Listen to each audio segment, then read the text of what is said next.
CTV News at 5 with Hudson Mack. Good evening. Thank you for being here. Two men from Vancouver Island are at the centre of what may be a turning point in Aboriginal relations in this country. North Island MP John Duncan and a Howsett Hereditary Chief Sean Atleo met in Ottawa today, representing the federal government and Canada's First Nations peoples. It has been a day of politically charged face-to-face talks, spurred on by an Ontario Chiefs hunger strike and the spreading Idle No More movement. As the drama unfolded in Ottawa today with boycotts and with door pounding, protesters in Victoria took to the streets demanding that the Harper government take action to improve conditions on Canada's reserves and to do more to protect natural resources. And just a short time ago, word came from Ottawa that Attawapiskat Chief Teresa Spence, whose hunger protest has fanned the flames of the Idle No More movement, will attend tonight's ceremonial meeting with the Governor-General, David Johnston. What remains to be seen is if the meeting today can re-establish Sean Atleo's leadership of a fractured Assembly of First Nations. Months of work by undercover police officers paid off this week with the arrest of a man accused of being a high-level drug dealer. Investigators from the Saanich and Victoria departments worked together on the case, which culminated with a series of property raids, including the search and seizure of a 10-meter yacht moored in Victoria's Inner Harbour. The suspect was arrested at a traffic stop Wednesday near Finlayson and Douglas. Police say he was associated with 5 locations in Victoria and Saanich. One was the yacht docked in the Inner Harbour. There were also 2 businesses and more than 40,000 and 2 homes rather. More than $40,000 worth of cash and drugs was seized, including cocaine, heroin, and GHB. And this is a rock form of heroin. Again, would have been shaved off. Could have been on a brick style, and again, broken off into chunks to sell at the ounce level. This is a brown form of heroin. In addition to the drugs, police seized a machete and a press used to prep the drugs for sale on the street. The investigation involved more than 40 officers from Saanich and Victoria. Police say they still have a lot of work to do before they recommend charges to the Crown. It's a lot of things we work on with Crown Counsel. It's just a way to put the best case forward, and then we're able to do that in a proper amount of time and not be obliged to meet that 24-hour requirement of when we take somebody into custody. So a lot of stuff goes into these. As you can see, you have to start going through all the drugs and all the money and all the evidence, all the locations, right? So a lot of work into these. Police also took another man and 3 women into custody. The suspected dealer was released and will be called back to court at a later date. Police say they will apply to have the yacht seized and many of the cars that the suspect owns under the Civil Forfeiture Act. A BC Supreme Court judge in Vancouver has thrown out Canada's law against human smuggling. The decision effectively pulls the rug out from under the prosecutors in 2 high-profile cases. The ruling came in the case against the people on board the MV Ocean Lady. You'll recall that ship was brought into Ogden Point in Victoria in 2009, carrying about 75 Sri Lankans who all claimed refugee status. The federal government has been pursuing charges of human smuggling against the ship's crew, along with the crew of another ship, the MV Sunsea.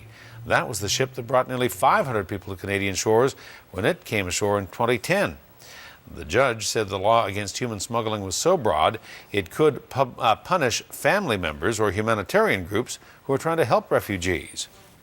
This law doesn't allow for that, both with respect to close family members who often aid other family members to arrive in Canada when they're fleeing countries of persecution, but also with respect to humanitarian workers and other people who work with refugees. This law has for a long time been a serious concern. No word yet if the federal government intends to appeal the court ruling. A Coquitlam-based tour bus company has been ordered to cease operations in British Columbia after that fatal crash in Oregon. The bus, operated by Miju Tour and Travel, rolled off an Oregon highway last month on its way from Las Vegas to Vancouver. 9 people on board the bus were killed. On Tuesday, the company was ordered to cease its operations in the U.S., and today the BC government followed suit. The company is now suspended for failing to properly monitor its drivers' brake times and the time spent behind the wheel. The tour company argues that the crash was caused by poor driving conditions on the Oregon highway, including black ice, and does not blame driver error or fatigue. Well, it wasn't in the forecast, but there was snow falling in and around Greater Victoria last night, at least for a while. Here are some of the pictures that were sent to us by CTV News viewers. We had many calls into the newsroom about the snow, which began falling in Saanich and parts of Victoria just after 9 o'clock or so last night. And then it spread into a number of areas, including Oak Bay. Some of it was still around this morning, maybe on your deck or your sidewalk, but it didn't last. Even though the snow hasn't stuck, temperatures are still low and are headed to below freezing around the capital region for tonight and the next couple of nights. This has activated the Greater Victoria Extreme Weather Protocol. Shelters around the region will open up 175 beds for the homeless and an additional 115 sleeping mats. Those opening their doors tonight include the Rock Bay Shelter on the Salvation Army on Johnson Street and Sandy Merriman House, as well as the Kiwanis Youth Shelter. There are more locations and information at www.vewp.net. A Courtney radio host who was fired after asking Premier Christy Clark what it felt like to be known as a MILF will soon be back on the air. Justin Wilcombs is known to his listeners as Drex. Soon he'll have new listeners. He's been hired by 99.3 The Fox in Vancouver. Drex was not talking about his firing yesterday, but this morning he took to the air on the Fox's sister station CKNW to say he never meant to insult the Premier. Well, I would have apologised to the Premier. There was no offence ever meant to the Premier or the office of the Premier. It was just meant to be lighthearted and just a little bit of fun. That's all it was ever meant to be. It was never meant to be blown out of proportion, which it was. Drex was criticised for asking the question with its sexual innuendo, and Clark was criticised for the answer she gave. Her response was, "That's better than being known as a cougar." The radio station that this exchange aired on, Jet FM in Courtney, has not publicly commented on why it let Drex go.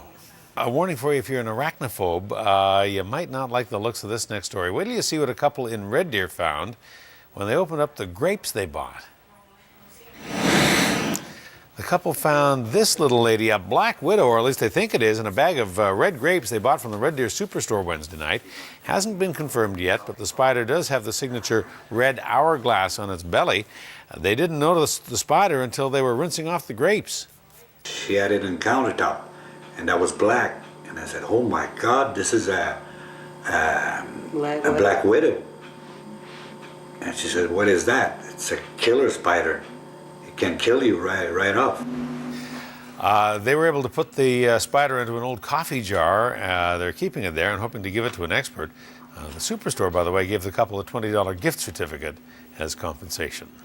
Also tonight, a developing story from Ottawa where Human Resources and Skills Development Canada says it is missing a portable hard drive that contains data about more than 500,000 people who took out student loans between 2000 and 2006.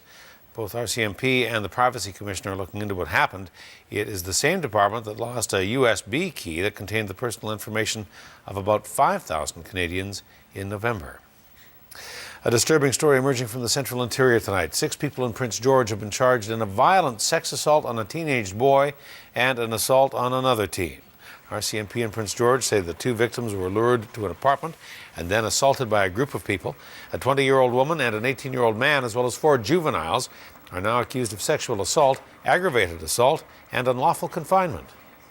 Speaking with other officers with more than 20 years experience have said that it's the worst that they've seen, where youth are the primary, youth or young adults are the suspects involved. We don't typically see this type of offense from youth. The Prince George Mounties believe they have a motive for the attack, but they won't discuss it publicly. Officers do say it was not gang-related. Well, First Nations people and their supporters up and down Vancouver Island have been rallying today as part of the Idle No More movement and a day of action. And tonight, the chief of the Snuneymuxw First Nation is in Ottawa meeting with the Prime Minister. Chief Doug White is part of the delegation that represents British Columbia. Snuneymuxw members say they have one of the smallest reserves per capita in the country, but their chief has one of the most respected voices. The councillors say they have many pressing issues to resolve, and the meeting in Ottawa today is a good first step. I feel that we're working more as a government to government, and I think that's where we need to move forward with.